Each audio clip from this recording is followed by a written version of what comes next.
Okay, I just wanted to kind of give you all a little description of what we're doing on Riding with the Reverend. It's pretty much as it sounds. I'm a Uber driver currently. Car's not quite new enough for Lyft. Might eventually start doing that, but right now I'm full-time Uber, about 3 days a week, 10, 12 hours a day, and I encounter so many different people and so many different situations, and I go to so many different places between Sarasota, Tampa, St. Pete, Clearwater, Orlando. Farthest I went to Jacksonville. We won't be doing that again unless somebody wants to pay extra, because unfortunately Uber does not pay for the return trip. Learned that the hard way. But anyway, my YouTube channel is going to be about the diversity of the passengers that travel with me and why they're traveling with me. Maybe something they'd like to discuss about what's going on in the world or their life. It's going to be real unscripted.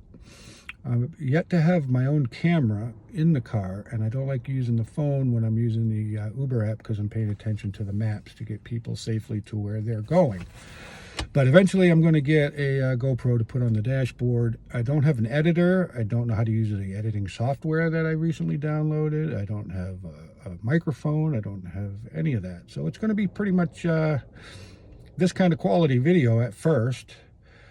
But until I can get a camera and get people to agree to be on camera with me, I'm just going to do updates on what's happening, what I've seen, what I've been, maybe throw some pictures in, short video clips of where I'm at, what's going on.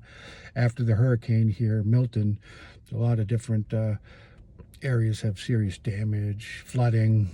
I mean, today is the first day I left the house, and actually there's gas and no lines, and I had filled up last night anyway, just in case. What made me decide to do the channel is I was thinking about it, always thinking about it, because, you know, reality TV, Taxi Cab Confessions, you all remember that show?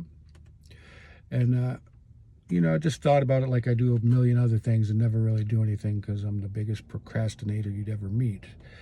But 2 weeks ago, I had a gentleman in my cab, 10-year Navy vet, having a really bad day of it.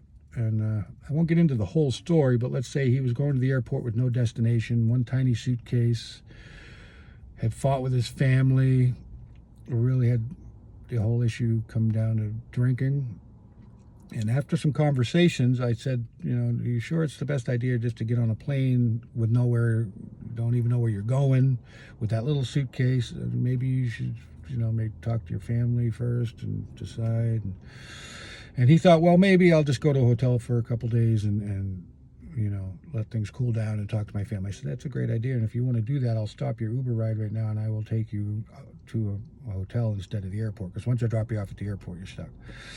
So that's what he did. And he contacted me that night because I gave him my phone number. And he'd already sent a video apology to his father. His brother was coming to pick him up. He'd sent a text to his mother in her native language. And things were looking better for him already. And he thanked me and said he was blessed that I was the Uber that just happened to pick him up that day. And I thought that was great. What a great story that is. What a great opportunity for me to actually make a difference in somebody's life.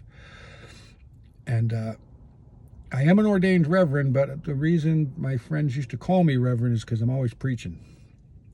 I'm not afraid to give advice. You know, take it or leave it. I'm going to give it because I've had quite the interesting life myself, which is what puts me in a position to have conversations with people from every walk of life without judging them.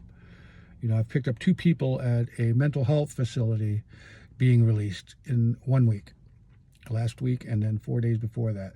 And I picked up my own brother at the same facility. So there's no judgment. And we had some great conversations. You know, it's the issues of drug abuse and alcohol abuse and spousal abuse. Just imagine who calls an Uber. I got to get away from this maniac. You know, and he took my car keys, whatever. I only work days. I can imagine at night there would be a lot more of that kind of thing when people are drinking and carrying on, which is one of the reasons I don't work nights, because I don't work well with drunk people in my car. But I look forward to helping people, which is the only reason I'm really doing Uber. There's not a lot of money in it. I'm taking care of my mother, who's my first Uber drive today. Of course, she gets it for free because she had to go to the doctor, and I don't want her driving around the city. And Uber allows me to drive when I can. Like today, I had just wait till I get her done, get some breakfast, get her home, then I go to work. And, you know, the restaurant business has been very good to me. I've made a lot of money waiting tables, bartending, whatever. But then I got to work nights, I got to work weekends, and I got to work their schedule. Uber's my schedule, my passengers, and the new show is Riding with the Reverend. And look forward to seeing more of what's happening down here in the streets of Tampa. And hopefully I will get a GoPro soon and learn how to edit it and get you some actual interviews, conversations with real human beings and their real issues. See, this unscripted content that is just random, like the universe. Like when I'm driving Uber, I turn it on and who knows where I'm going to go, because it's Riding with the Reverend. Peace, everybody.